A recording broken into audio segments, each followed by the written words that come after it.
Hey, sports fans, Greg Medford from Medford Knife, MKT USA. Oh my God, I've been doing that habitually so long. We are now on podcast, precast, number 6. Got Charlie G in the house, one of the longtime friends of the shop, lives locally. He's going to come in. We're going to chat a little bit.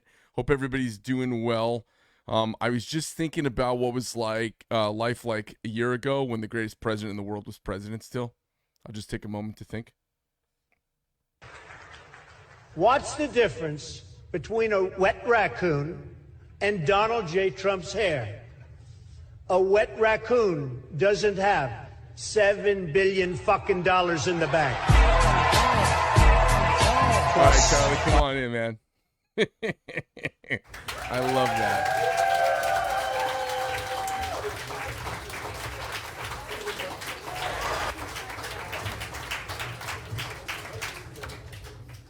How you doing, man? Good. Just slap those puckers on. Yep, right. There you go. And then scooch on in. And hey, Greg. Hey, how's it going, Charlie? Good. Hey, is that thanks Mike? Thanks for having me. Yeah, thanks for coming in. How's that volume in your headset? Okay. Yeah. Not too loud. Not too loud. All right. Perfect. Just want to get about maybe 1.5 inches away from that mic. Yeah, you want it obnoxiously close. It's just it's very present. Yeah, I know. You want it very present. Everybody wants it out of their space, and then they just disappear volume-wise. You want to and then you can kind of relax your voice, and you just get up on it, and you're good to go. It'll all sound like we're whispering a little bit. Let me shoot us over so we can all see it. Hey, everybody, this is Charlie.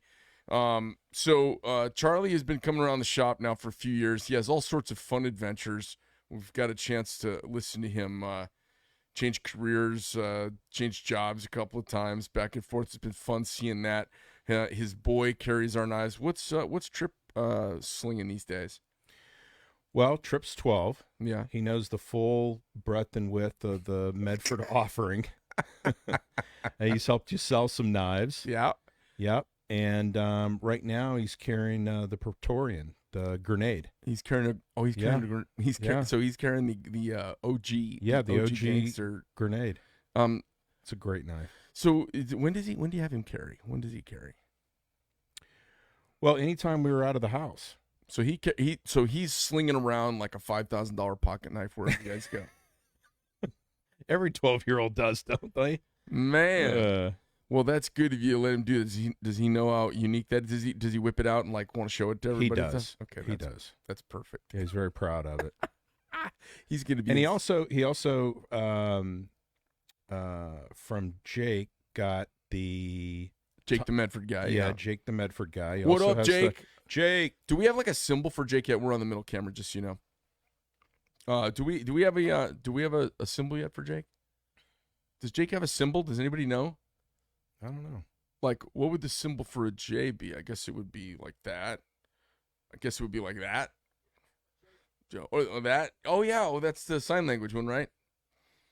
So yeah. So he's got the tomahawk. Oh, he picked up a tomahawk. Yeah. For the Medford guy. Yeah. All right. Let's give a shout out to Jake, the Medford guy. What's up, Jake? Yeah. I love Jake, and I bought knives directly from the shop, but a lot of times Jake has stock that's on hand. Yeah, and he's got that unique pip finish. Yep. That he does, and had a full size that he has us do. Yeah, yeah. That I had him do a full size Praetorian in that, and ended up giving that away as a gift to one of my best buds. Oh, nice. That's a good friend. Yeah. Yeah, good dude. So, how many of our knives do you have right now? I'd say I probably have at least 6. Okay, so not crazy. No, I'm not. I would say, in the same with firearms. I don't have a lot, but what I do have is tricked out. Do you guys carry them a lot, or they sit around mostly? Carry them all the time. We just came back from vacation to South Dakota. How was South Dakota? Great state. If you could give us a couple sentences, like wrap up your impression. Is that your first time there? No, it's my second time there. So when I was my son's age, around that, between 6th and 7th grade, my folks took me out to South Dakota. It was one of our stops on a big Western trip that we did. And for some reason, the Badlands of South Dakota just really blew my mind.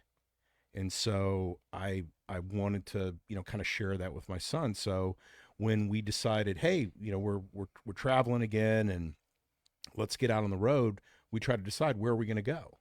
Well, it wasn't going to be California, right? And so we said, what state do we want to give our money to? And it's a no-brainer, South Dakota. Yeah. It's so funny how many of us are, I would say, politically traveling. I would call that politically traveling. Because, I want to go to Southern California. I want to hang out at the beach. I want to go to Disneyland. I want to kind of do some of the SoCal stuff. And I like the scene down there. I just hate the state so much. I hate the politics coming out of there. I hate the entertainment business that's coming out of there, with the exception of very few. I hate how in the hip pocket of China it is. I fucking hate the place, man. It's a beautiful state. Yeah. It's like France. It's beautiful got country, whatever the people. It's got everything. Yeah, right. I mean, it's amazing. California's amazing. A great state. But yeah, when we decided where we're going to go, it's like I'm not going there, and I'd rather go to a state that I thought did a great job in handling, how they handled the pandemic, and big fan of that open wide country that they have there. And there's so much history in that part of, we flew into Rapid City out of Phoenix, a direct flight, easy flight, stayed in Rapid City, and then, went into the Black Hills, went to Deadwood, the Sturgis area, that whole Spearfish, and then Custer State Park, Mount Rushmore. Mount Rushmore's pretty awesome. Mount Rushmore is awesome, and we saw it from the park, and then we also did a helicopter ride, half an hour tour via helicopter, and got to see it from a helicopter, and then also see Crazy Horse Monument. I was just going to ask you about Crazy Horse, and is Crazy Horse still in process? Very much so. Yeah. There's 14 people working on it apparently, so they don't seem to be in any hurry to get it done. They're making plenty of money, I think, out of it. And is that one on native land? I don't know the answer to that. It's funny. It's been a good 15 years. Maybe it's been a little longer. If you go far enough back, yes, it was on Indian land, because that whole area was. Yeah, right. Until, if you remember, they had given I think it was the Lakota peoples that whole area, but then when they found gold, all of a sudden we got a little ahead of ourselves. Kind of like the election. Kind of like the elections. They got a little bit ahead of themselves, and then of course they pulled that back, and you had this story with Custer and Wounded Knee and all the other stuff that happened there. But just absolute gorgeous country. And the other thing that's interesting too, I think that when you go back to these things, you have a more of an adult perspective, and you hear the stories of the ideas and how they ended up building Mount Rushmore and creating it. Right. And the guy who was the artist and who came up with the ideas and was the master of it, he came out of Georgia. He had done Stone Mountain in Georgia. Right. And there's some part of that history they don't want to talk about it during the tour, but anyway, he was run out of there, and he said, well, I'm going to create something bigger and better. And then I think go where everyone will leave me alone. Yeah. Same as the Mormons. South Mormons Dakota. Like, we're going where nobody will bug us. And then the guy, apparently, I think this is correct, but the guy who did Crazy Horse was fired from Mount Rushmore, that crew or whatever. And he's like, well, I'm going to do something even better, bigger. So, the face is bigger, and, it's a bigger, more epic thing. So all you need is a little bit of ego and some resentment, and you can get a lot done. So what you're saying is it's just like knife companies. It is. Everybody's spinning off as something else. Yeah. And they get run out of town, and they start it up again. Right. I mean, you think about it. All these big projects and bigger and better things come from people who, or get a case of the red ass on one deal and go start their other. I mean, that's the beauty of part of the beauty of this country is you can do that, and you can take your ball and you can go start another game. Yep, that's pretty cool. So I wanted to talk about that with you a little bit, South Dakota. What a trip like? What was his favorite thing for those of you who are thinking of maybe bringing kids along? Yeah, so if you Was he bored? Like, my kids are usually bored when I'm traveling. He's bored when we were driving. Yeah. Right? So 12 years old, and now we're in the electronic age. Isn't the Cody Wild West show up there, too? Yeah, they've got... Did you go to that? No. I did not go to that. Is that North Dakota? I think that might be Wyoming. Isn't that Wyoming? Oh, man, I don't know. All I know is on that same trip, right around the time I was there, I did the Wild West show. I thought it was in South Dakota. Could be. Whatever. Well, which was awesome. If you go west of Rapid City and west of the Black Hills is this area called Badlands National Park. It's unbelievable country. So why do they call it Badlands? I think it's because it's pretty harsh looking, right? It's these massive grassland expanses with almost what Sedona sort of looks like here, where you've got big rock outcroppings, kind of, but softer and smoother. And rounder, and just incredible colors, anything from oranges and reds and whites, and it just kind of like appears out of these grassland hills, and it is massive. This park is massive. It's and so kind of rough territory. One of the things that we did out there was I always try to find kind of off the beaten path stuff. So I found a woman who has a ranch and does horseback rides. So they've got 3,000 acres there in the Badlands area, not in the park, but in that area. And so we did a horseback ride for a couple hours, and I think that was his favorite part of it. Was to get on a horse. And go out, and it's just this wide open country. Now, look, I love I like the forest. I like being in the trees. I like being in the mountains. But there's something just about me that just likes that wide open space. That's why I love southern Arizona. Well, I'm a native here, so I get it. You know, people from back east are like, oh, there's no trees. It's so ugly. And I get back there, and I like the foliage. And I'm like, well, you can't see more than half a mile in any direction unless you get up on a mountain or a hill or something. I look out my back door, and I see Black Mountain, and I can see, I love being able to see 100 miles. Yeah, and I'm from Louisiana, and so it's like, you're in a canopy, you're in a jungle. You don't, and it's flat, so you don't see any of that. So really, on that particular trip, where at the time we were living in, my dad was a U.S. Postal Inspector out of Fort Smith, Arkansas, and he had bought this Econoline 150, stripped out, but with the windows all the way around it. And he tricked out the inside for us and bought a pop-up camper, and we went from Fort Smith, Arkansas, all the way, New Mexico out west, up into Colorado, Wyoming, Montana, back through South Dakota, and then basically the arch. Awesome. But when we went into the west, it blew my mind, and I felt like fits you. It fits me. Yeah. Yep. My mom, when I was a kid, she bought a Itasca 29-foot motorhome, and after my parents got divorced, and we piled in that thing and went around the country several summers. And I just remember, the awesomeness of the country was missed on me a little bit because, you're a kid and you don't get it yet. Sure. But I think back to all the games we played rolling, all the places we stopped, and she turned everything into a historical lesson. So we'd be going to... There's these little villages that are like little towns that are like period towns all over the country, like Colonial Williamsburg and Sturbridge up in Massachusetts. They got the Mormon one in Salt Lake. They've got these little, it's like a little town that's from 1840. And everyone there is like, it's 1840.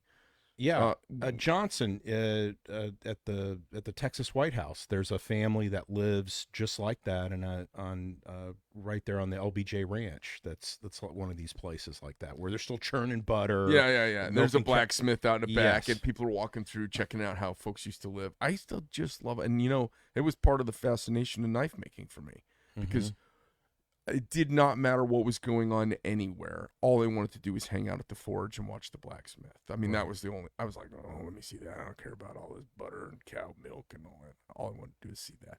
I don't want to see anybody weaving. I didn't care about looms. I'm like, I want to see the fire smash and the sparks go everywhere. This is awesome. And it was great because you were 8 feet away. Nobody had safety glasses on, and nobody got hurt. Flying. There's Sparks a lot. It's loud. Fantastic. Yeah. It's fantastic. Just now beating the crap out of something with a hammer. So I did that trip. I did a trip to the Four Corners area with Jack and my cousin Kathy, and I remember we rented horses in Monument Valley. And we rode around in there, which, it's in the opening scenes of so many movies. It's in so many of the John Wayne movies and John Ford movies. Jack was sitting on the horse, and we're just riding out there. And he was like, well, this is pretty spectacular. And then it was cool to go watch some old Westerns with him, and he sees the space where we rode. Right. And, it was kind of cool to connect him to the country. And he loved the riding the horse and going and doing all that. Yeah, that was his favorite thing. I mean, we rode in a helicopter. It was his first time. We rented a boat for a lake on a lake for a day, just to really, we wanted something other than just driving around. And when you can have an experience like that, I think that forms an impression, for a kid. Yeah. And really that's what the trip was about, right? It's to transfer something to him and show him something that meant a lot to me. It's funny. I mean, so many guys like us from our political spectrum, we're trying to, or from our patriotic spectrum, I suppose, we're trying to imbue that in our children. We're trying to foster that in them. Right. And everything's against us.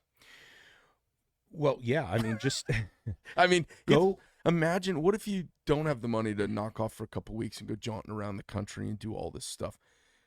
It's hard to, American, and we were talking about this at lunch, and that's why I asked you to sit on the show. And I mentioned it the other day when I did a show, America's the greatest and the only good commie is a dead commie. That was the name of the show. It's subtle. Yeah. Greg Medford style. Yeah. I said, and you mentioned it, and it's what kind of got me to want to pull you on the show. There's something unique about our country because there is no place else where you can claim it and be that. You can't claim to be Japanese. You can't identify as a Russian. Right. You can't. But fucking anybody, race, creed, color, religion, you can parachute into this country. And if you if you just quietly read the Declaration of Independence, and then you have a patriot chat with you about it, and you read the Constitution, especially the preamble, and you have somebody who loves the country talk to you about it, not somebody who's trying to say it's an old, outdated document that's supposed to be flexible and change with the times. It is hard not to hold your head up high and want to carry your own weight. It's awesome. I think you're right. I think that when you look at some of the challenges that are facing the country today, I think there's a lot of noise in general. It's just, I think there's a lot of noise, a lot of things you can get distracted with. I think underlying most of these issues is somewhere along the lines, we lost the sense of personal responsibility. Absolutely. Right. And so now everyone is looking for, or it seems like is happy to give them their victim badge, whatever that badge may be. Right. Which it seems like it's occurring more and more, right? Where you've got, hey, you've been wronged. And I think that when that occurs, when someone feels like they're a victim, then they lose their power, right? They lose their ability to, what I would say is navigate whatever challenge it may be. The world has challenges. I don't care if you're in the United States. I don't care if you're in Pakistan. There are challenges that you have. We have to negotiate our way through life. You have to negotiate your way through life, and you have to have. Now, it's the same. I always equate it to skiing through the trees. If you've ever skied, you don't want to look at the trees. You want to look at the spaces in between the trees because you go where you look. Right.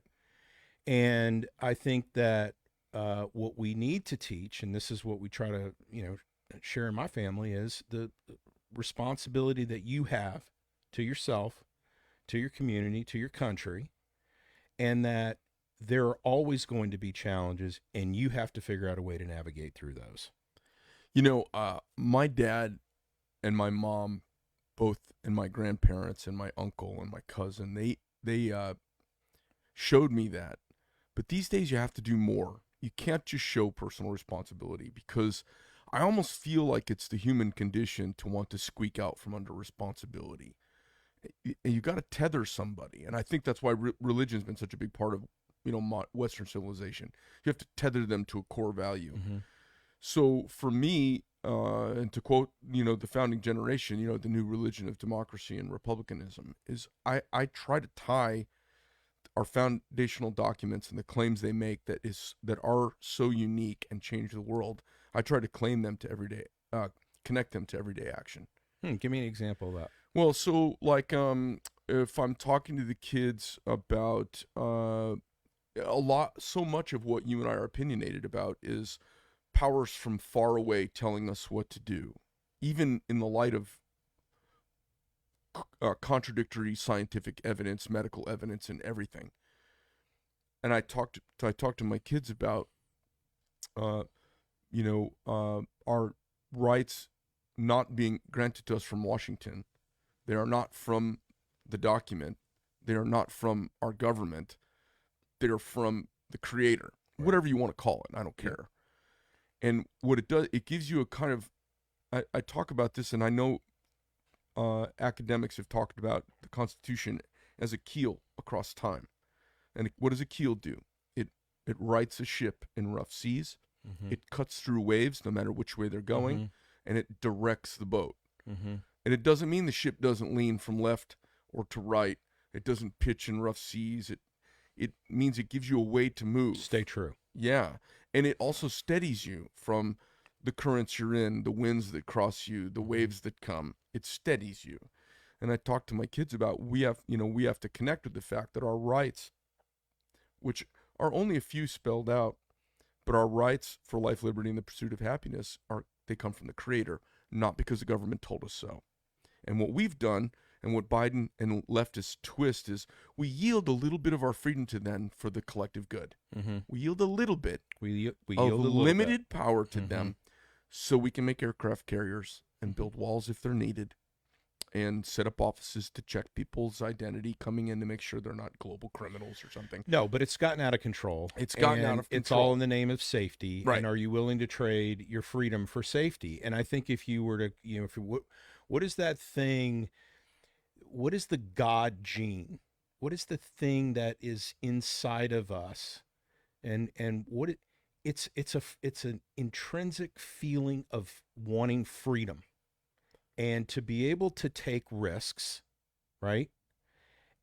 For your, as a choice, you choose to take certain risks, and when if you perceive yourself to be a victim, if you perceive yourself to be having no power, then it just then that lends itself to saying, well, we need to have these things legislated to protect these groups, or to give some sort of sense of safety, and it's false.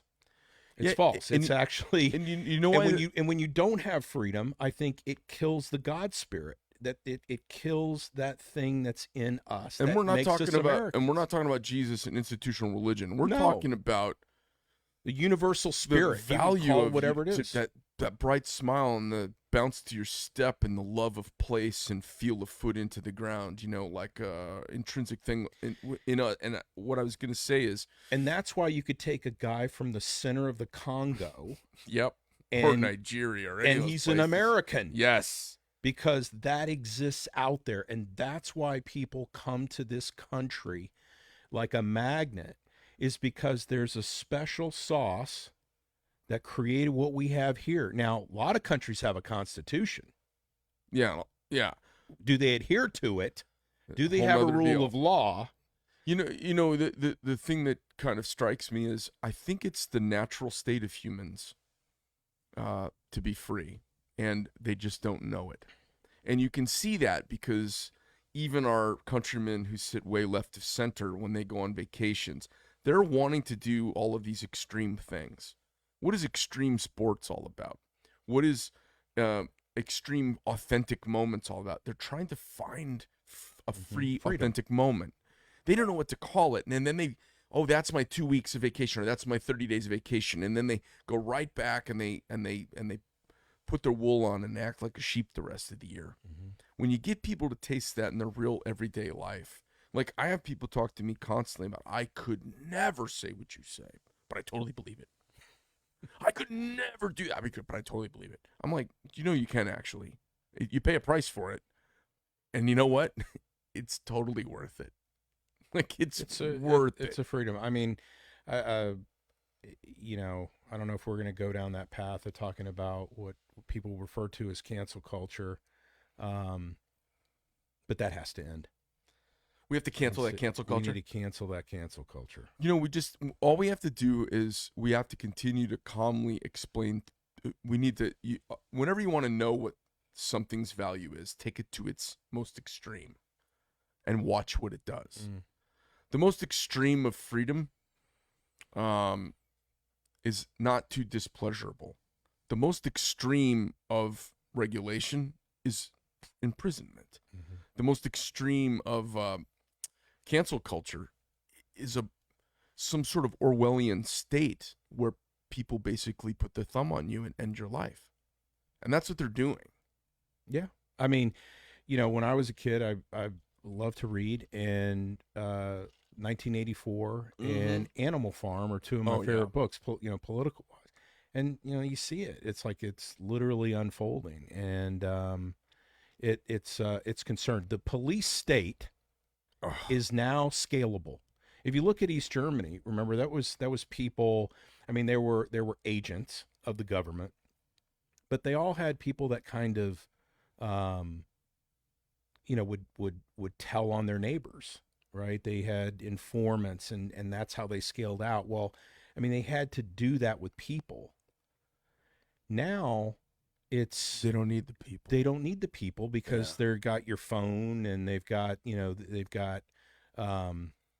the technology to scale a police state in something that's it's unprecedented. Right. You don't need police on every corner, and you don't need tanks in Tiananmen Square. No. All they have to do is disappear your ass. And then, if I think the First Amendment is probably what is most under threat right now. And we talk about cancel culture and those types of things where people are coming at you for what you say, which is, I always thought as a kid growing up, that would come from the government.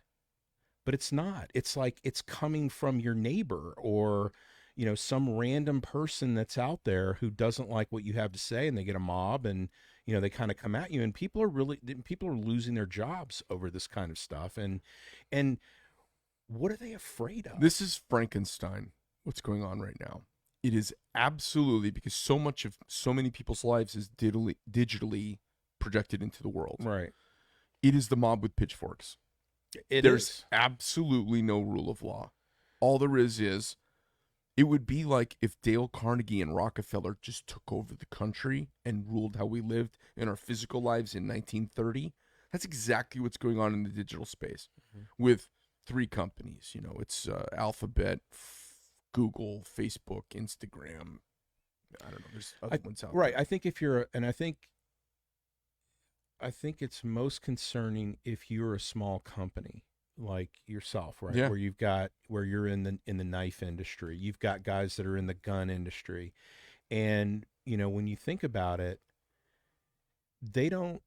it's possible that folks who are against the Second Amendment can shut down your business without really, getting rid of the Second Amendment, right? Through formal process, you can shut down a retailer. Yep. It's not even possible. It's happening. Yeah. It's funny. I just talked to a company. They were hit with a ransomware attack, and they paid more than my first house cost by a factor of 2 to get their books back, so they could turn their company back on. Mm-hmm. If I look even at my little company, if the accounting portion of it were to be taken away, it would put us out of business. Right. Like, it would take 6 months to kind of forensically work through everything, and in 3 months, we'd be kaput. It would take longer to fix it than it would to survive it. Mm-hmm. Mm-hmm. And well, hold on, gun broker. So gun broker had an app, and now is deemed in violation of whatever Facebook or sorry, whatever Apple the App Store. and Google app stores have deemed unsafe. It's unsafe. So you're right. I mean, it is happening. I saw that that happened the other day. So that's a major concern, because you're right. So much of what happens now is digital. Everybody that has a business, it's mostly digital. Yeah, and so they don't like cash. The government doesn't like cash because they can't control it. Mm-hmm. They don't like free thought because the government is, and this is the thing that my friends on the left they don't come to terms with when they're wrestling. When I talk to liberals, they're wrestling with the inequity of life. There is poor, there are wealthy. Okay? They're wrestling with that, and they come up with different answers. They think the way to fix that, they think it's fixable, and I don't think it is. Second is they think the way to fix it is to take money away to punish someone and give to the other. Well, giving money to the poor is actually going to help them. Because they are victims. And the only way in that situation is that there needs to be legislature and there needs to be laws to correct the inequity. Right. Whereas what I think we would say is each individual needs to be accountable. And look out for themselves and look out for their family and drive, and that there is opportunity for anyone who takes that approach. Well, I was telling you about the kid that was supposed to remove a stump at my house yesterday. Right. So I'll tell everybody else's story for the sake of being caught up. Contractor drops off a kid at my house to remove a stump. He leaves him with an old, unused, dull, rusty axe, or very used. That's it. It was almost like the contractor didn't know how to remove a stump. Like, the way you remove a stump is either with heavy equipment.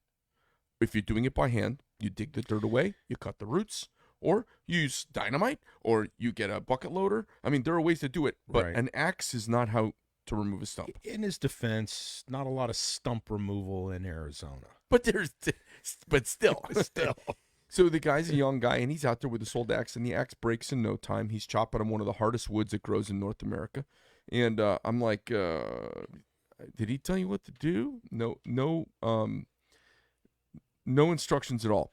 So I hooked my tracker up to it. I had him dig. I went down to the store, rented a chainsaw, came back and made some cuts, and we got the stump out. My point is, I was sitting there talking to the kid, and he had no idea how much opportunity there was in America. So, young black kid from Indiana, and just no idea. He loves Arizona, loves it out here, loves kind of the state of race relations in Phoenix, because I find it to be not very racial here. No. And I was talking to him about it, and we were talking about this very thing. And, this is a high school graduated kid from the Midwest who's got, he's green behind the ears. He's wet behind the ears, right? And I was talking to him, and I said, well, what kind of work are you looking for? And he says, well, I really like plumbing and mechanical stuff. I go, why are you here digging on a tree? I'm just like, what are you doing here then? He's like, well, I said, you don't need a government program. He was thinking that he needs to go to this government school and get I go, you don't need to. There are 10 places in town. I mentioned Howard Air because I see the signs for it on I-17 all the time. I said, advice number one, I go, you're a nice, clean-cut kid, and you smell like marijuana. Nobody wants to hire somebody that walks in smelling like Cheech and Chong. Just drop them off. So smoke weed on your private time, Saturday, Sunday, maybe, if you're going to do it at all. And then the rest of the time, don't smell like the inside of a bong. Number two, show up and be there 15 minutes before they open. I guarantee you by the end of the first week, they'll hire you a job. They'll train you to do HVAC. Because it's plumbing and it's mechanical. And he was like, what? And I said, and those guys make anywhere between $18 and $35 an hour, depending upon their time of job. How's that sound for you? He just thought it was the greatest thing ever. And I gave him almost no advice. My advice was, just make sure you don't smell like marijuana. Be at work 15 minutes a day where you want to work. 15 minutes before they open for 5 days, they're going to hire you in this town. Like, if you want a job in this town, you can get a job and you can have opportunity. Trades, manufacturing, building, doesn't matter what it is. Well, it seems like the elementary and high school students are preparing people for college, right, and not for the trades. And there's so much opportunity in trades. No one knows how to. It's worse than that. It's worse than no that. No one knows how to. They've stolen the ladies, the very nice ladies that teach school, have programmed everyone to think they don't know how to do stuff and can't figure it out. Everything that is done was not done at one point, and somebody just decided to do it. And we can all do that every single day in our lives. How many times do you do something you haven't done before? All that regularly. You just figure it out. They think they need a certificate or a class in every goddamn thing. And I'm like, you don't need a class. Just go do it. Just go do it. Right. Guys say, oh, I want to be a pilot, but I can't afford to go to the school. I go get a job refueling airplanes. Next thing you know, you're going to be fueling up some dude who's a retired flight instructor's airplane, and he likes you and says if you come out and clean his plane once a month, he'll give you 2 flying lessons. Right. Next thing you know, 36 months, you've got, 2 years, you've got your commercial pilot's license. Or a year, you have your private pilot's license. Now you connect with somebody else, you get your instrument rating. I said, just go do it. Quit. You don't need to go to Embry-Riddle and go $250,000 in debt to do this. Greg, it doesn't matter what it is. Life is hard. It's challenging. How's that? It's challenging. It is hard, and you have to fight for every inch of pavement that you get out there. See, some people don't like to hear that. I say it's not hard, it's challenging. I think it and you got to hustle. You got to hustle. Yeah. And it is your fault. If no one's told you today that it's your fault, I'm here to tell you it's your fault. Right. All the bullshit that's going on in your life is your fault. I have had this conversation with so many people in life who are debilitated by something that happened in their past. Yes. Or we all have that, right? And I go, hey, listen, you got a choice here. And you're giving all this power to this thing that happened when, you were 16 years old or when you were 22. They're frozen in it. They're stuck. And nobody has said, the funny thing is when you say it's your fault, people get really uncomfortable and they don't like it. Mm-hmm. The thing about it being your fault, though, is it's empowering. Because you go, oh, I don't have to do that again. Like, I'm actually in charge. That's right. Which means the world doesn't happen to me. I can happen to the world and meet the world halfway. It's a real subtle shift. And I think it's what pisses so many people off about me. You can focus on the problem or you can focus on the solution. And that's the choice that we have to make, is I can stay focused on the problem and be an expert in whatever it is. Right. Or I can get focused on the solution. And sometimes the first leap, though, is just, it's my fault. That's right. Because when it's my fault, you don't need a school, you don't need a teacher. I have all the power. I can fix it. I have the responsibility to get out of this. I think that's one of the great American. I think it is it's one of the human condition challenges, and I think it's one of the core things of being a red, white, and blue to your bones American. It's my fault. I'll fix it. It's my fault. I can do it. Mm-hmm. It's my fault, but we can do it better. If you want to freak someone out, when you're which I like to do, I do it all the time. If you want to freak someone out in a business situation or at the office or whatever it is, take responsibility for something and own up to it and say, you know what? I was wrong. And watch the expression on their face. Mm-hmm. And how freeing is that for me to say, you know what? I don't have all the answers. I don't know, the right thing to do every time. I don't have to be right in every argument, right? And so you should be taking some notes. I got some notes. You got some notes. Okay. So there's a freedom in that, and and then you can work together as a team because you're saying, hey, it takes all of us to solve for this problem. I'm going to make mistakes. I'm going to own up to them, and then we're going to fucking move on, to the next thing. Yeah. Right? Yeah. We can get to the solution quicker. I think it's one of the biggest things I see go on with people in our culture. I'm gonna tell you an anecdote that happened to me years ago. So I was teaching martial arts. I had a whole roster. I had a couple hundred people I worked with every week, and I taught private lessons to about 50 people a week. Are these what were the ages? These were all adults. Private? I didn't teach any kids. Yeah, and they were like 30-minute private lessons. And I had this one student, and she had trained with numerous other people, and the other people had all tried to, kind of hook up with her, sexually. Mm. And after some time training with her, I got a kind of love letter from her. And so she had this, we while we're training and doing technique, we talk about life while we're doing our thing. And so she had kind of gotten a fixation. And I said, hey, listen, I'm your karate teacher. We're a slightly different generation. You're married. It ain't going to happen. But thank you. And here's probably why this is going on. So you're super safe with me. I'm sure that makes you feel good. But, it's not going to happen. And then do I need to get another instructor for you? Or can you keep training with me? And I acknowledged it, kind of put it in its place. And we were friends, been friends for years. We unfriended during the Trump administration. And she was unhinged. But I will tell you the anecdote that happened. Years ago, I went to teach her this technique from behind, where someone's bear hugged you from behind, and you have to escape from it. And this is one of these techniques you were showing her every day, Marshall, I'm sure. Oh, no, yeah, repeatedly. No, I showed her like 30 times a day. Really. No, it was it was a requirement we had. It was one of the techniques, you have to be able to deal with this from the front, and this from the side, and from behind. It was a basic technique for like a, first-year student. And when I went to say, okay, this is for bear hug from behind, and you show them the technique and they can do it, and you say, all right, now I'm going to really grab you from behind like somebody with violent intentions. And, you work up that. You don't just walk and say, oh, hi, my name's Greg. Let me, manhandle you. And you pick them up off the ground, and you get serious, like you're really going to say, can you make your technique work when it's real? It was one of my things, it was like, okay, you know how to do this intellectually. Now let's make it really work.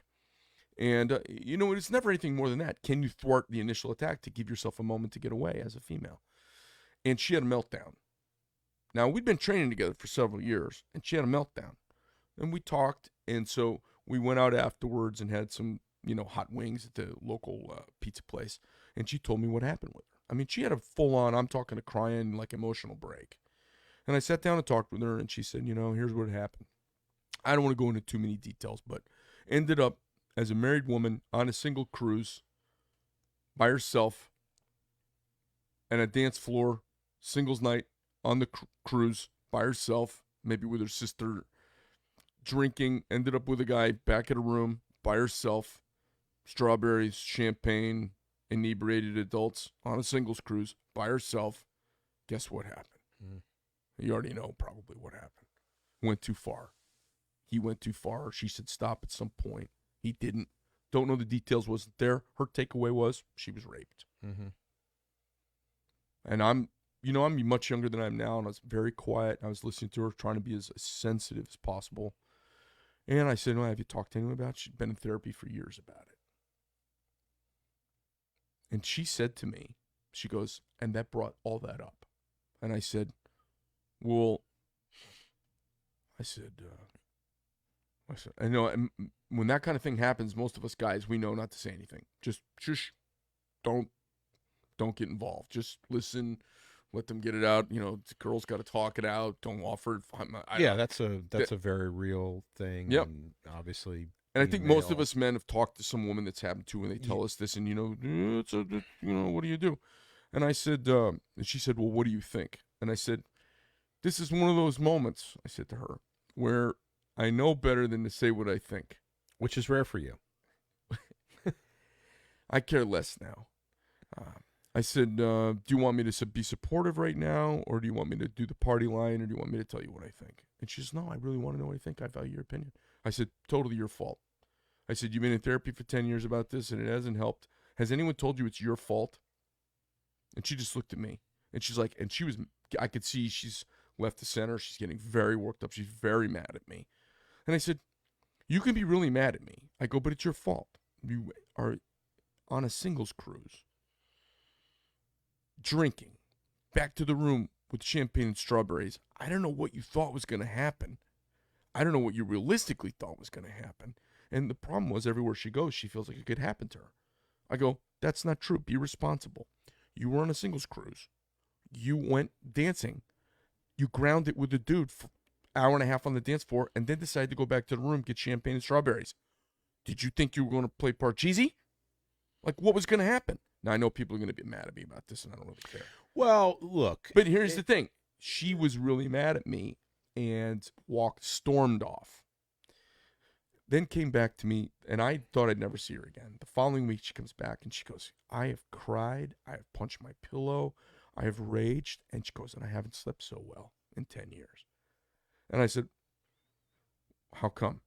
And I knew why. And she said, because there's not a rapist behind every corner. I just shouldn't go on single cruises, drinking, inviting back to my room, having strawberries and champagne, and think nothing's going to happen after we're both drunk. Now, should the guy have not? Of course. Was it bad? Of course. But it's like going to a war zone and being upset that there are loud noises. There are situations we just don't put ourselves in. I don't stand on the top of moving vehicles because it sounds fun. Yeah. Personal responsibility. So after all the therapy and all the years of anguish, and I could see it was a monster over the next couple of years. The fact that I flipped the story on its head. I said, it's completely your responsibility. It's up to you. She was empowered. The energy of that event dissipated, and she was able to go through life not afraid at every turn, because what happened was a series of bad decisions that led to that thing happening. It wasn't just an anvil falling out of the sky and all men are rapists. Yeah, that's a tough example, Greg. I mean, look, if she said no and the guy continued, of course, right, done. But I think your point is that there are traumas that happen to all of us, and we can stay frozen in that, or we can move on. And even ones where you would say you are a true victim, like you were, especially things that happened as a child, right? Things that happened to for sure. Where sure. This is very clear cut. Yeah, that's very clear cut. Right. We as individuals, we at some point we have to own up to the solution for that, regardless of what that solution is. So you get past it. So you're 23 years old. You're in the Marine Corps. You joined the infantry because you thought it was the toughest, coolest thing to do. You end up in the Middle East, and your friend's blown up in front of you, and parts of him are on you. Are you a victim? No. You're a victim of chance in the moment, but it is a place that you entered. It's a real thing that happened to you, and it is traumatic. Clearly. Just like with the example that you gave, where in that particular case, there could be criminal charges. Right. Right? So, or it's so gray area that nobody wants to touch it. Right. But the solution seems to be the same, which is, how do you recognize it and know that that's part of you and try to move on as best you can? And this loops back to this American spirit of accountability. When I've talked to vets over the years, because I talk to lots of them, and lots of them like knives, and they like me, and they think we're kindred spirits. Sometimes I get in their grill when I meet the perpetual victim veteran. I'm like, dude, you volunteered for that. I mean, you got all the patches. It was the coolest. You'll never be that cool again. Yeah, something awful happened. I get it, man. It's awful. What did you think was going to happen? You joined the most hallowed combat unit in the Marine Corps. What did you think was going to happen? The 1st Battalion, 5th Marines in Afghanistan. And I've always found it is jilting. It is jarring. Nobody likes hearing it, but it's empowering to go, oh, my decisions got me here. Yes. I can make different decisions, but also, you know what? I'm not really a victim. I kind of played and danced with the devil, and the devil bit me that day. Yeah. That's empowering. It is. I mean, again, there's a lot of different paths to what people commonly refer to as PTSD. I have them. Which is a real thing, and I'm not diminishing that. It's a real thing. It is a real and curable and vast and a very temporary thing if handled properly. I believe the experts would agree. Yep. And I'm not an expert in that particular area. But what I can say I'm is retarded. That in my own, I'm mostly retarded. In my own experience, it's you've got to acknowledge it and do whatever you need to do, whatever the solution is for you to get past it. because we owe it to ourselves to reconnect with the living and have some joy and with our family and things like that, and not be locked up inside of our fucking heads. And I just find that everything is better in life if you just say it's your fault. It just makes everything better. It's clear. It's simpler. And then you go, because so much of it is getting caught up in a moment in the past, and that circle dominates your moment. Right. So if you say, well, it's totally my fault, now what? I'm always like, it's totally my fault, now what? I get really focused on the now what. You can get to the solution quicker. Well, it gets you to the now. Yeah. And the now gets you moving forward. You know, I've had this kind of thing that's been hitting me the last year or so. As we kind of cruise through life, there are people who look backwards and they can't look forwards, and they are stuck in the past. And we have these phrases in our vernacular. Oh, they're stuck in the past. Oh, no. Like it, oh, he's stuck in the past. We all know what that phrase means, and it has several different applications, but we know what that means. And then there are people who are totally in the moment. That would be your hippy-dippy types, and they got the tattoo on the foot, and they're kind of ethereal, and maybe don't have much of a career spooled up, but the hippy-dippy types with some generalizations. And then there are these people who are visionary. What's visionary? It's looking forward. Nobody says, if you're looking past it, you're visionary. That's called fucking looking. He has a firm grasp on the past. He has a visionary view of the Civil War. Right. Maybe a revisionary, but but visionary, looking forward. And so what I've been trying to do in my, I guess it's kind of like my mantra to my daily role as a accountable patriot is quick looks back to see what's happened and gauge where I've come from.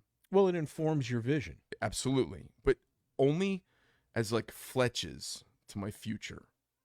And then be present in the moment and be goaled towards the future. And if you see people who have no goal forward, they just stay living in a trailer park. You've got to get your goals out of next month. You've got to get your goals into 5 years and 3 years and 10 years.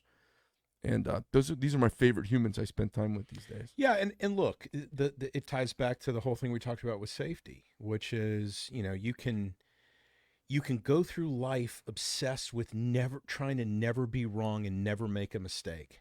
Awful. And what an awful existence that is, right? It's like always trying to justify. Be perfect. Yeah, trying to be perfect and stuff like that. It's just so much more freeing to take risks, make mistakes, fall, and get back up again and again. And I think if you look at Evel Knievel. Oh my God, I love Evel Knievel. Evel Knievel. How many times did that guy just bite it? And he got back on the motorcycle. Now being my age, that was one of my heroes when I was a kid. Oh yeah, right? He was awesome. And he remember the bus jump in Vegas? Yeah, was that Vegas? The UK was the one where he got really smashed up really bad. And he that was his thing. It's just you get back up and you get back on the bike and you try it again. I think that's what was so compelling. I mean, we all knew he was going to crash, and there was a little bit of that schadenfreude going on, of course, but I think there was this overarching story. I mean, a guy doesn't have a multi-decade career of self-destruction if it's not really about the success story. He comes back, and what's he going to do now? And very American, spirit, right? Yeah. And kind of an ego guy, and he wasn't hugely. I don't think he had a ton of friends, when it really came down to it. I think it was pretty prickly. But it does take like I said, ego, some grandiosity, some resentments to fuel you to do it bigger and better.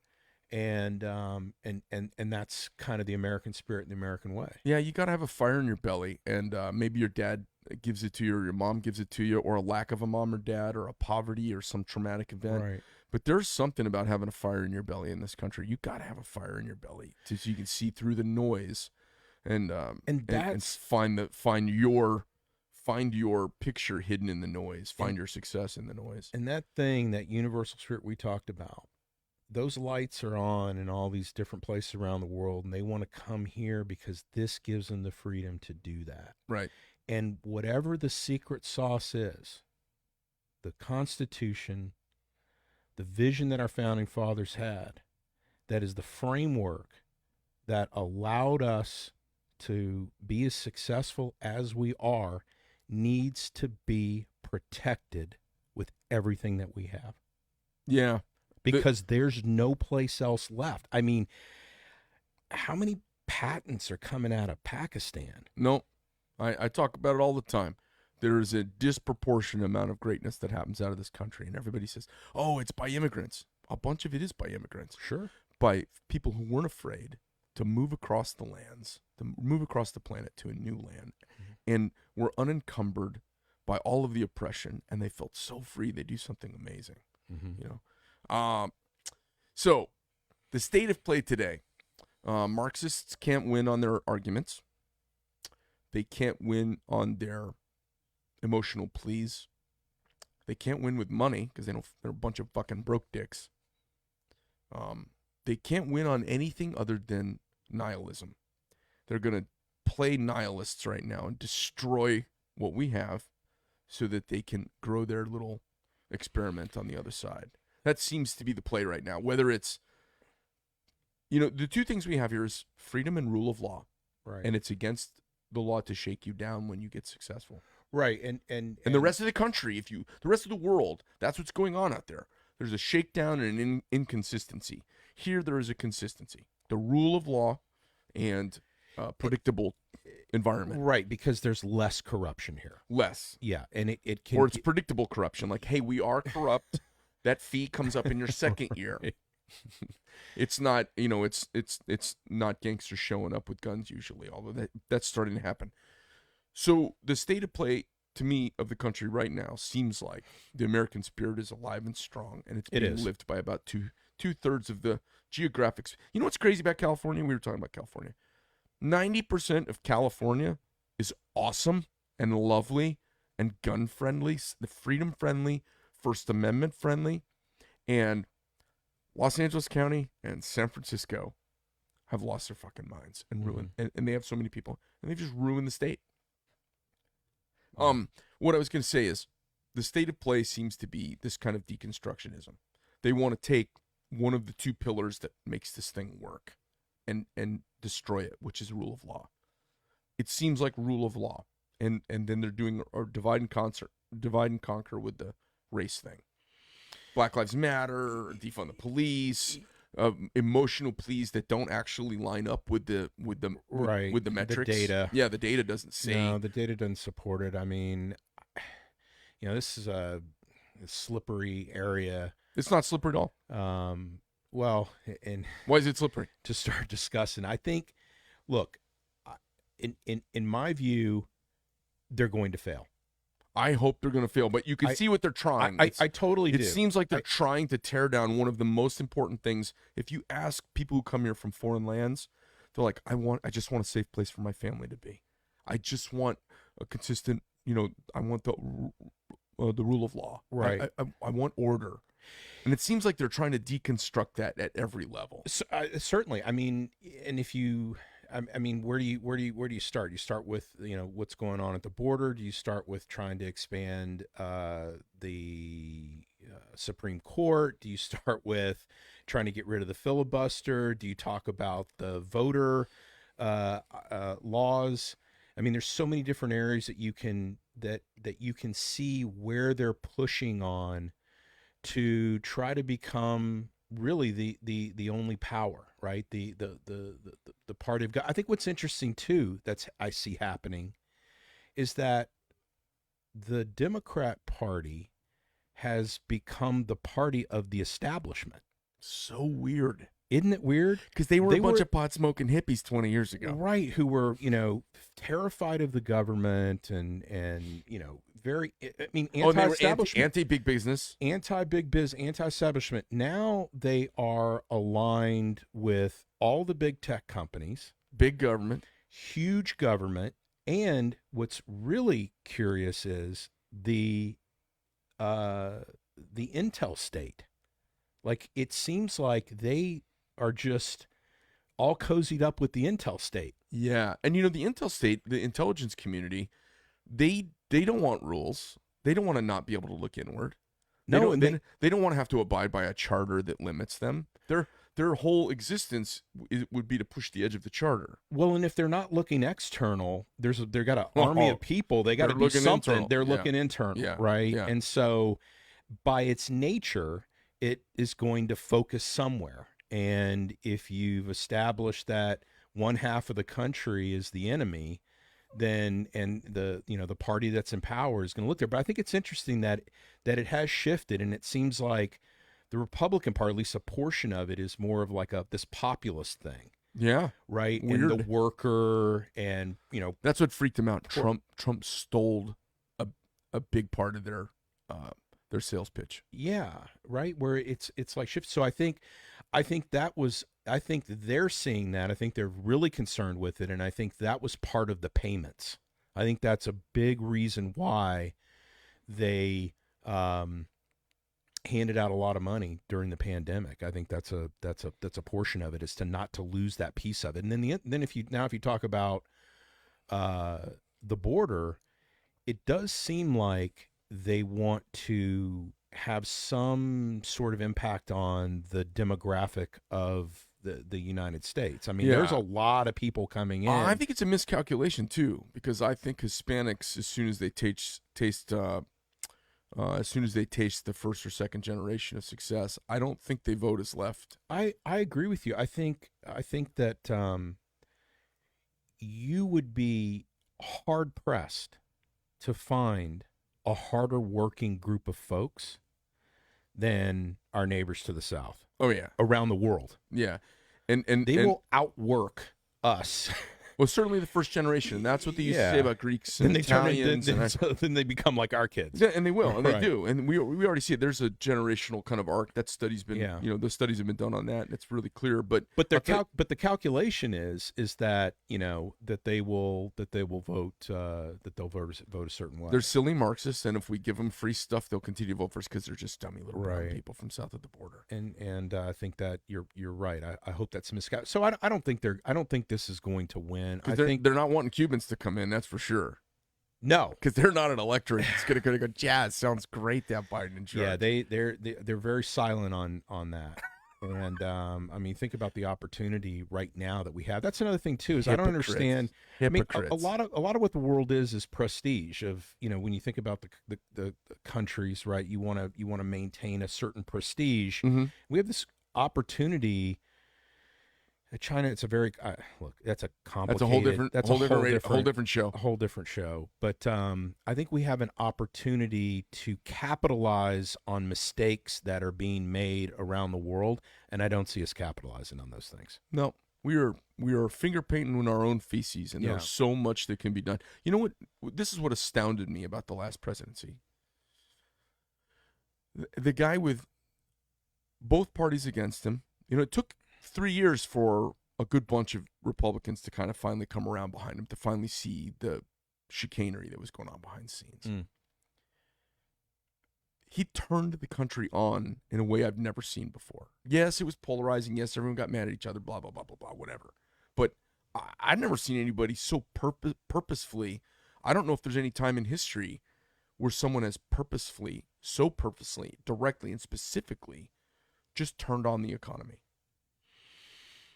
Well, I don't think whether you agree with him or not, he had a platform that he stuck to and constantly measured his progress against. Yeah. He could have done a much better job on focusing on that than on name calling and other things that people found so, I guess, quite frankly, repulsive, especially to housewives, it seems. Right. Okay. So a missed opportunity. If we go far enough back, first of all, no Republican out of that field could have been elected except him. Right.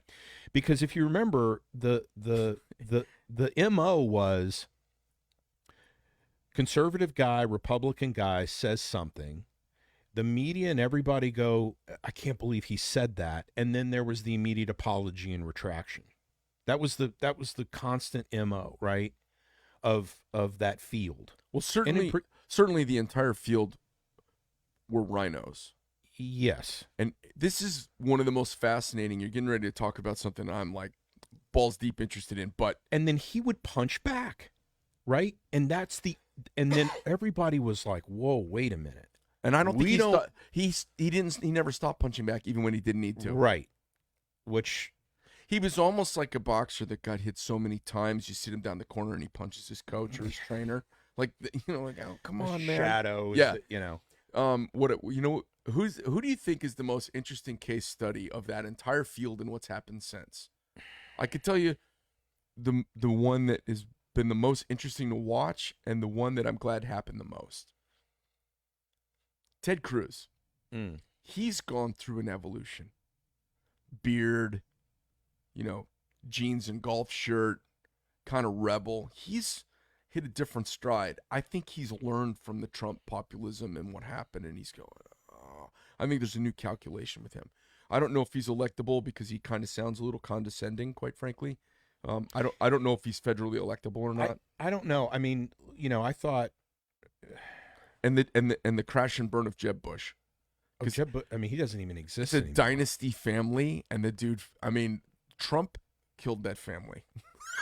He dismantled Jeb Bush. Yeah, and that was, and he was the one who was more talented, more erudite than his brother, and more ready to step into the presidential mantle. And he chopped him in half. What do you think of DeSantis? DeSantis is interesting. Okay, everyone's of course talking about him, and he's the kind of golden boy of U.S. conservative politics right now. I think a lot of conservatives, and this is one of the things I said was one of the great upsides of the Trump presidency. He has set a new standard for how you can stick up for yourself. He's at least expanded the territory so conservatives will quit being pussies, because we're right most of the time. I was going to say earlier, people left of center, their wrong-headed policies and their wrong-headed action and their wrong-headed solutions come out of a sensitivity towards human suffering. They're seeing a human suffering they want to solve.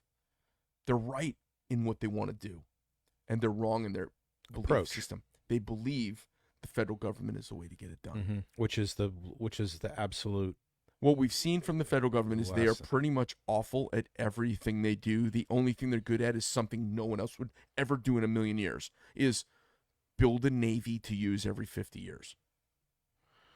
That's the only thing they're good at. That's what they should be doing. Right. But they're not good at education. The more federal dollars have been spent over the last 100 years, the worse students test. They're bad at everything they do. They're not good at the DMV. Post office. Right. I mean, they're bad at everything. That's, a lot of times people say to me, I have conservatives go, Craig, why are you against the death penalty? And I go, because we're bad at it. I go, what do you mean? I go, well, because the government dispenses justice, the government gets it wrong, and the government wastes money. And if they're really guilty, just incarcerate them for life. You've done your job. You've made society safe from them. The rest, the government is so bad at it. Why is our border so bad? Because the government is bad. Why does it take 8 weeks to get a goddamn passport? Now maybe it takes 3 months. I don't know what it takes, 4 months. Why does it take so long to get a passport? Yeah, at one point it was 5 months. Why? In the digital age, why does it take that long? Because they're awful at everything. It's not efficient. They're not driven by metrics. They're not driven. Well, look, what are they not? They're not driven by profit. They're awful at everything. It's built in. I was reading when I was in college. I remember a study that some psychologists did of people who work for the federal government that are in unions. And everybody in the federal government is in some sort of employee, public employee kind of organization, right? And the testing was folks who were in these unions over time, if you work for the government, the exact same test over the course of 10 years of employment for intelligence quotient, you went down each Declined? year. Yeah. Like it's a real number. Like they know, yeah, you're a government employee after every 10 years of employment goes 8.2. I'm making up but it was something of that magnitude. It was like a real percentage point of your total intelligence quotient. Look, nonprofits are better at delivering services to communities, right? And that's where, and that's how people get involved in their communities, right? But people, for some reason, want the government to save them, to offer some service, to legislate against something, and it has just become it's too big. It's too big. Let's talk about something completely different now. Okay. So, my fingers are crossed, and I'm trying to imbibe all of these great patriotic sentiments and critical thinking into my children, and hope they come up with ideas that don't make me embarrassed. And they're doing great. What do you think the state of play is right now? Do you think we're gonna make it? Absolutely. Okay, I do too. All right. Absolutely. Give me your top favorite 3 American brands right now. Oh, well, Medford knives. Of course, thank you. Okay, right? okay. Number one. Next 2. So I'm a big fan. I'm a gear guy. Yeah. Right, and I always try to get. Oh, you're a super gear guy. Super gear guys, So I'm a big fan of all the hunting and gun equipment. Backpacks. I got all that shit. So, I like a brand called Mystery Ranch backpacks. Okay, Mystery Ranch backpacks. Tell me about that. What's Mystery Ranch? So Mystery Ranch is out of, I believe, Bozeman, Montana, and they make a variety of packs for whether it's backpacking or hunting. Do you know the origin military story? Do you know the origin story? I don't. I don't we know should the find origin that story. out. I know it's a guy that started it. One guy, kind of like you, and they were, I think, hand sewing these backpacks, and they're just, they're American made. They're solid. Right, and they're out of Montana. There's another company out of there, I think. Well, let me mention I try to do a couple things. One is buy American. Yep. And 2, to the extent possible, buy Arizonan. Right. Right. Tier Tactical. Tier's a company that's here, that's local. Yeah. And they contract for militaries all over the world. But they've got an army of people sewing stuff over here in town. Big employer. Seems like a great company. My next door neighbors, they're one of their attorneys. So I've got to know that brand. So anything where it's being made here in the U.S. and it's going to have quality. Now, I'm fortunate in that I've got a little bit of disposable income. I'm going to call up Jason, by the way. That you can do it. Yeah, that I get the means, because it takes some means. It takes some means to really buy American, because it's expensive. Why is it expensive? Because it's worth it. Clean air, clean water, right? 40-hour work week, time and a half, 5 kinds of insurance, liability. If you're concerned about the environment, you should never buy something from China. That's where You're absolutely right. This country is cleaned up. Buying American is green. It's very green. They don't understand. People don't understand how little trash my company makes. They don't understand how hard we work to keep everything clean and safe. I've been in here. I have not seen any child laborers grinding knives. Right? No. Right? Or slave laborers. No slave laborers. No ethnic groups being persecuted. I haven't killed an Ugar in years. Right. If you want to help the planet, if you want to help your neighbor, then buy American. Why isn't this something that everyone's why isn't the president talking about that? Well, he's not quite sure where America is anymore. Okay, so you got a couple of brands. Yeah. So we don't know who owns the what's the first one? Mystery Ranch. Mystery Ranch. Yeah. And then Tier Tactical, of course, that's Jason Beck's company. Yeah. He's a friend of mine. And I love his company, and I love he's got a design ethos. His design, the zeitgeist around his designing is very cool. He's done some of the most innovative stuff I've seen, out of nylon. Seems like a very driven guy. I've met him once. He is on fire in marketing. He did a bunch of work for Emerson Knives, I think, back when Ernie was a little young. His business was smaller, and he's just he's a really very creative dude. He's an interesting guy. Jason is. So many more. So that's so many. Give me a third one. There's so many other companies to talk about. I mean, one of my favorite brands of rifle, my rifle that I hunt with is a Christensen that's made in Gunnison, Utah. It's in Utah for sure. Okay. I think it's Gunnison. Okay. And they make a really fine, mountain hunting rifle that in a variety of calibers that is super lightweight that you can hoof into the backcountry. All right, so let me give you very accurate. What about you? I know it sounds funny, but I love these double H boots that I just got. Yeah, I was admiring those earlier. Tell me about those. Well, I'd always been a pointy toe cowboy boot wearer, and I got these square toe boots, and my feet just feel a million times better in them. Yeah, like it's not hard to wear cowboy boots anymore, and they're comfortable to stand in, and they're made in the U.S. of A. Where are they made? Do you know what town or what city? I believe they're made in Pennsylvania. Okay. Yeah. So I couldn't be more excited about it. And who turned you on to them? Okay, so I'm at this store and this boot place called Boot Barn over in Scottsdale, and I said, hey, where's this boot made? And they're like, oh, that one's made in Mexico. And I'm like, where's this one made? And they're like, oh, those.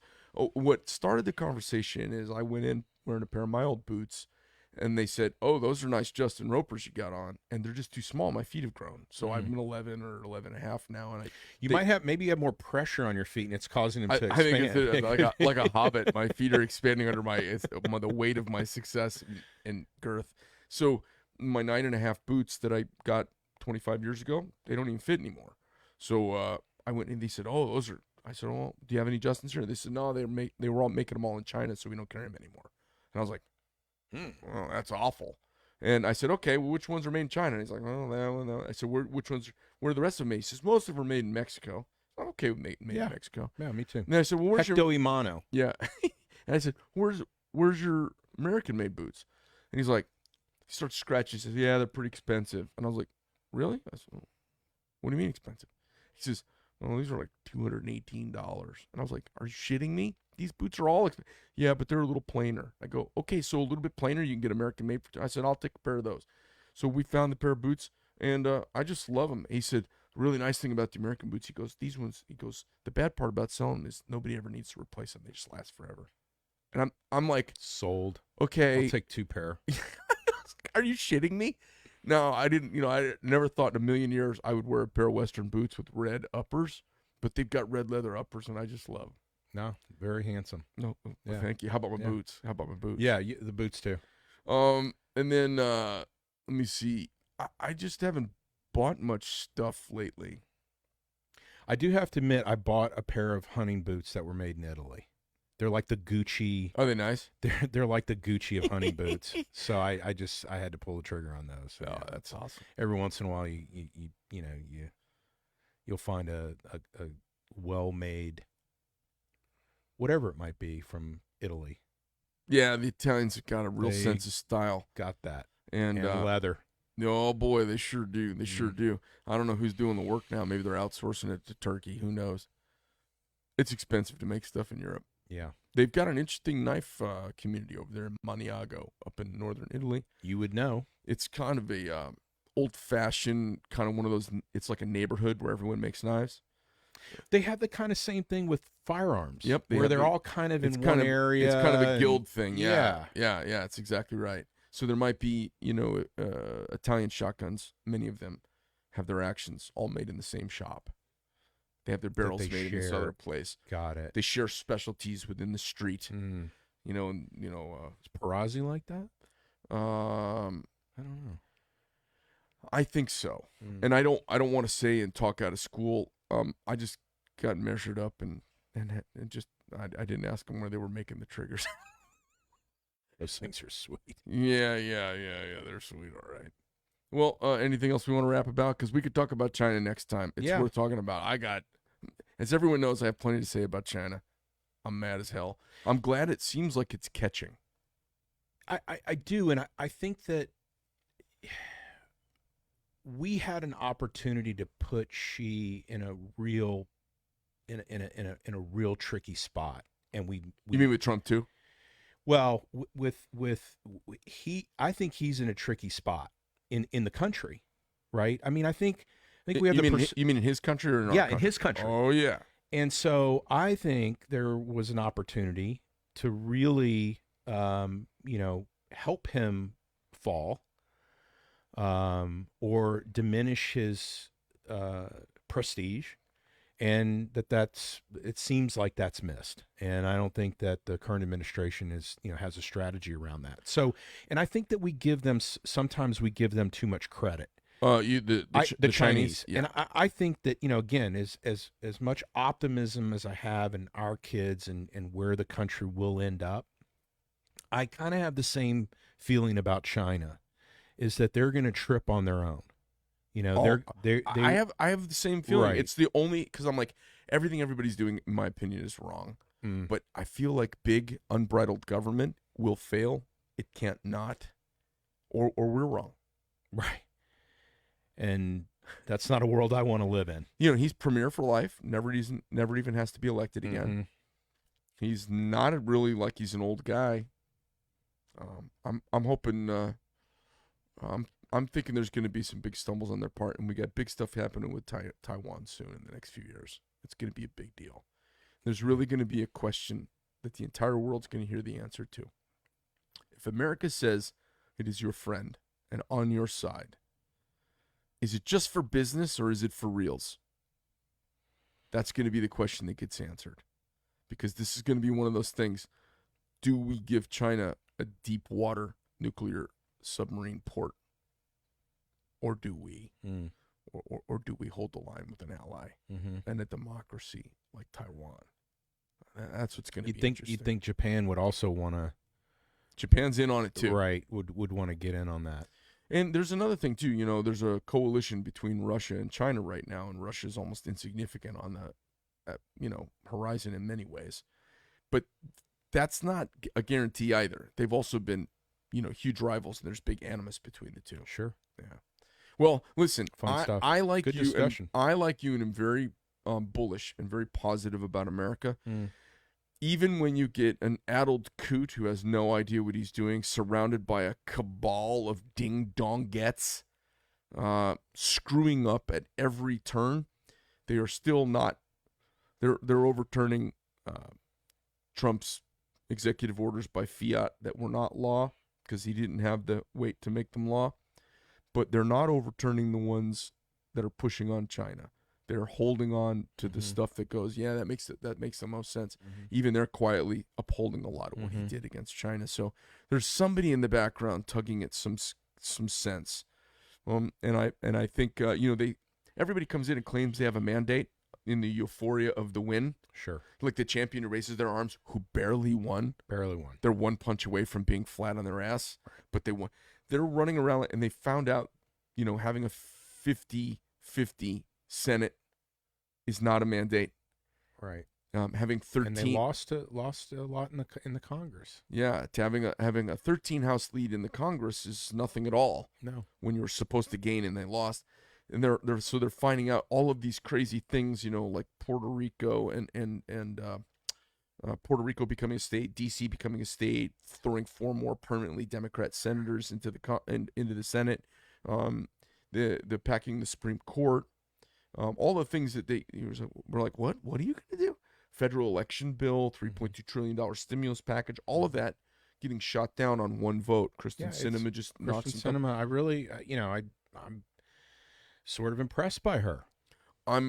I hate that she's a lib. I hate she's a Dem, and I like that she's listening to her demographic who wants none of that shit going on. Right. So it's interesting to see the overlapping spheres of influence and the balance and the checks and balances of power in this country are working. Yeah, and you have to take some perspective. Look, the 70s was a lot more tumultuous than this. Right. There were bombs being exploded in the United States. People talk about this. I'm like, at Kent State, the National Guard lined up and shot students.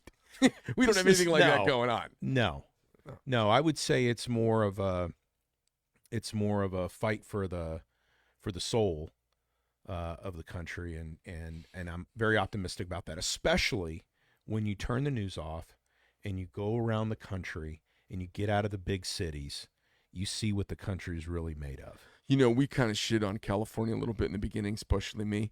But when I was up in Sacramento during COVID for EDC Specialties big knife gathering they had, there were more dudes packing and more guys talking about guns and Second Amendment and like freedom stuff we forget that there's two little dots in California that screw the state up, and the whole place is just wonderful. Yeah. So I love it out there. I just hate that they get to press their Marxist will onto everybody in the border. They're trying. They're sure trying. They're trying. They used to say, so goes California, so goes the nation. And now maybe it's so goes Texas, so goes the nation. That's what I'm hoping. Yeah, look, there are other states out there. I mean, certainly, with the population and number of votes, those states, carry a lot of weight. We'll see. Yeah. Well, I got my fingers crossed. Yeah. Hey, Charlie, awesome having you in. We just rambled on and kind of covered the whole. Good. I think we solved most of the world's problems just now. Yeah, at least pointed them out. They just listen. If they would just fucking listen, right? All right, here we go. Hey, sports fans, so that's our wrap for this Friday. You guys have a great weekend. We thought we'd roll a long one down the table. I thought I would, so you guys have something to sit back. Sit back today. Go home. Take a shower. Pop a Viagra. Tell your lovely somebody to go take a shower, break out the razor, get ready for some frolicking. You could sit back, have a scotch, drink a beer, listen to our mayhem, get yourself all warmed up, do some push-ups, stretch in front of the mirror, have some great time with whoever it is in your life you want to have a great time with. Thanks for coming, and we'll see you again next week when we start our. You know what we're gonna do? We're gonna broadcast live our podcast. So when we do podcast number 1, it'll be done visually, even though we submit it as a podcast to Apple. Just sound only. Yeah. All right, we're going to wrap it up. Charlie, thanks for coming in, man. Great having you here. Thanks, Greg Medford from Medford Knife, MKT USA, ASK Knives, and Stop and Think with Greg Medford. I'm out.